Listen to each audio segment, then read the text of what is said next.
Kind of summarize our conversation, we've talked about all kinds of different elements of the design and things that need to be engineered to bring a neighborhood together. So with that, will you give me kind of a overall recap of how all that design and all the engineering you have to put together, how that comes together, and then how does that go through a city and get approved to actually become a neighborhood? No matter what city we're working with, one of the first things we have to do is I bring my engineer and we sit down with the city and say, hey, here's kind of what we're thinking. My engineer and I will usually get a rough idea. Sometimes there's a road stubbing already kind of up right against the property and we'll know, okay, we're gonna tie a road in right there. Other times we've got raw land that's not developed on one side of us and we'll say, hey, maybe we're gonna stub a road in case that becomes a project. So my engineer and I will kind of work on that. We then go meet with city staff. And so you're talking about like the public works department, engineers at the city, planning department at the city.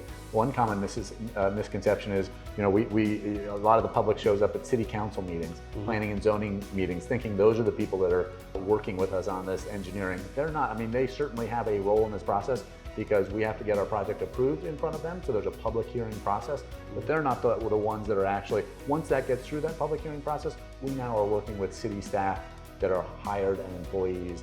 And their job is really to make sure, first of all, that all those things that we talked about tie together correctly, whether that's the water system, the sewer system, the power, the roads, safety for sure. They want stop signs. You know, what does that thickness of that road need to be? Is that road going to continue for a while and one day it might get traveled a lot, so you want a little bit thicker asphalt?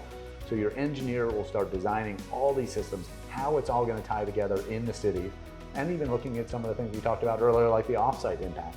You know, if we're going to intersect onto, you know, like we just talked about, onto Hayden Avenue with a new project, how much of our traffic is going to flow to that Hutter and Hayden intersection?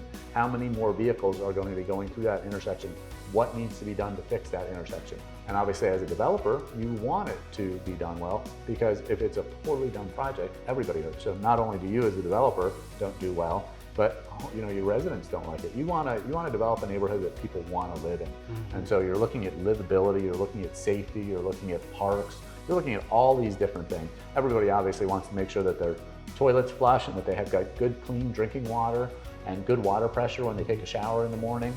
And so you've got to take a broad look at the entire development process when you're an engineer and make sure that everything is going to work together. And the developer's a big part of that, because obviously in the end, we're the ones that are going to have to sell it. Sell it to a builder like you and say, hey Dale, look at how great my neighborhood is. I thought about this. I put in a green area over here and I've got streetlights here at the intersection. I mean, you as a builder might look at a poorly done neighborhood and go, I don't want to be in there. You know, there's not enough water I have pressure. to look at, is my home going to be sellable when it's all done? Am I in an area that people want to live in? Yeah.